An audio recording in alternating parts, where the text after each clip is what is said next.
Jika Anda belum mencapai sesuatu hari yang lalu, hari ini adalah waktu terbaik untuk mulai mengerjakannya lagi dengan mengawali hari kita melalui firman Tuhan. Kita berdoa. Damai sejahtera Allah yang melampaui segala akal, kiranya memelihara hati dan pikiran kamu sekalian di dalam nama Tuhan Yesus Kristus. Amin. Jemaat yang terkasih dalam nama Tuhan Yesus Kristus, renungan harian HKBP Resort Sutoyo, Selasa 10 Agustus 2021 tertulis di Mazmur 17 ayat 5, demikian dikatakan, langkahku tetap mengikut jejakmu, kakiku tidak goyang. Dalam bahasa Bataknya dikatakan demikian, saya diihut-ihut laka-lakaku doa kabugasmu, dang mau raur pangalakakku. Demikian firman Tuhan. Saat saya duduk di bangku SMA, saya pernah mengikut kegiatan camping dengan kelompok pencinta alam sekolah. Kami melakukan perjalanan camping yang lokasinya di tengah hutan. Kami harus menempuh sekitar 3 jam perjalanan dengan berjalan kaki menuju ke kemah. Sebelum memasuki hutan, kami telah dibagi menjadi beberapa kelompok dan diarahkan untuk mengikuti tanda-tanda yang digambarkan pada dena yang dibagikan pada setiap kelompok agar tidak tersesat. Di dalam dena itu, tidak hanya menunjukkan arah jalan, menunjukkan lokasi tempat camping. Dena itu juga menunjukkan tempat-tempat yang menarik seperti air terjun 7 tingkat, gua pelangi bidadari, dan lain sebagainya. Serta menginformasikan jarak waktu tempuhnya. Karena melihat waktu yang masih senggang, maka salah satu dari anggota kelompok mengusulkan untuk mengunjungi salah satu tempat menarik yang disebutkan dalam dena. Dan semua anggota kelompok tentunya setuju. Berhubung pada saat itu hanya kami berdua orang saja yang anggota kelompok yang perempuan, maka diputuskanlah tempat yang akan kami singgahi adalah Gua Pelangi Bidadari. Setelah sampai di tempatnya, tentu kami tidak bertemu dengan bidadari manapun. Kami menikmati keindahan saja, keindahan alam pada saat itu. Dan setelah itu, kami memutuskan untuk kembali ke tujuan utama kami. Namun sangat disayangkan banyak sekali jejak kaki yang harus kami pilih untuk berjalan. Dan pada akhirnya kami pun kesasar di tengah hutan hingga sekitar 4 jam. Kami baru bisa ditemukan oleh pemandu jalan yang bekerja di tempat perkemahan itu. Jejak kaki bisa menjadi petunjuk jalan bagi orang tersesat, khususnya bagi para petualang dan pecinta alam. Namun bisa juga menyesatkan kita. Kita salah memilih jejak yang hendak kita ikuti. Demikian juga dalam hidup kita ini. Di dunia ini banyak jejak kaki yang bisa kita ikuti, menghantarkan kita pada hal yang baik, bisa juga menyesatkan kita.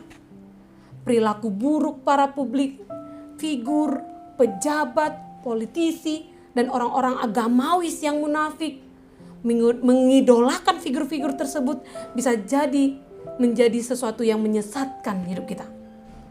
Perang kebencian di media sosial jika diikutkan akan menimbulkan kemarahan, kepahitan, dan konflik yang berkepanjangan.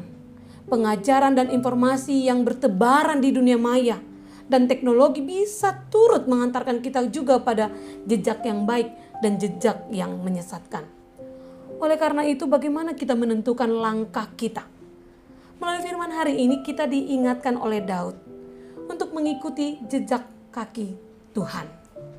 Mana jejak kaki Tuhan? Yang pertama, tidak mengikut jejak manusia yang melakukan tindakan kekerasan. Dari mana kita bisa tahu?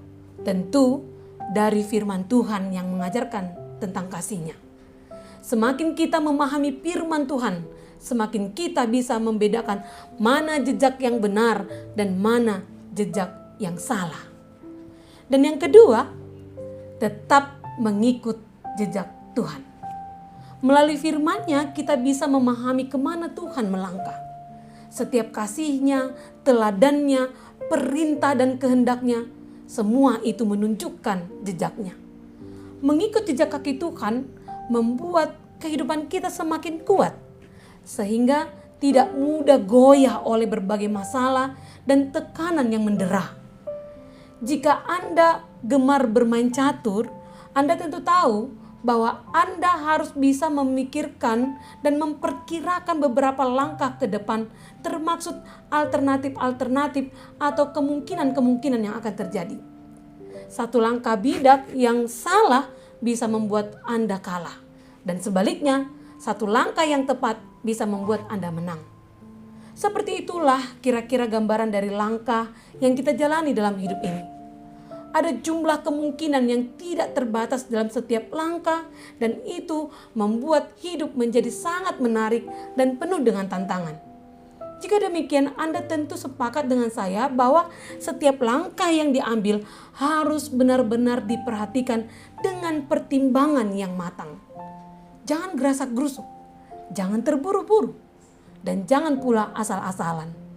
Tapi yang paling penting adalah dengan menetapkan langkah tetap seperti rencana Tuhan dan tidak menyimpang sedikit pun dari ketetapannya.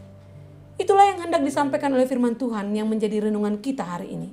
Daud tahu bahwa pasti jika ia hidup menurut petunjuk Tuhan dengan mengikut jejak Tuhan, kakinya tidak akan terpeleset atau terjerembab pada langkah yang salah. Jika demikian, maka kita harus tahu betul apa saja petunjuk-petunjuk Tuhan yang disampaikannya dalam firman-Nya. Kalau kita malas membaca firman-Nya, tentu akan buta akan semua ketetapannya. Jadi jika hidup Anda adalah bagian dari langkah yang saling terkait, berhubungan, tidak terputus, di mana satu langkah berpengaruh besar terhadap langkah selanjutnya, kita harus memperhatikan betul bagaimana setiap langkah kita ambil dan kita awali agar kita bisa menyelesaikan perjalanan hidup kita dengan baik. Namun tetaplah seperti yang diinginkan oleh Tuhan atas kita. Demikianlah firman Tuhan. Amin, kita berdoa. Tuhan, dalam kehidupan kami ini banyak keputusan yang harus kami tentukan menjadi langkah kehidupan kami.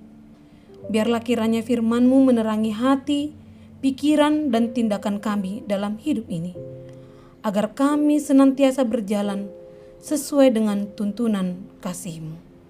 Terima kasih Tuhan. Amin. Jemaat yang terkasih, selamat mengikuti jejak-jejak langkah Tuhan. Salam sehat, Tuhan Yesus memberkati. Shalom.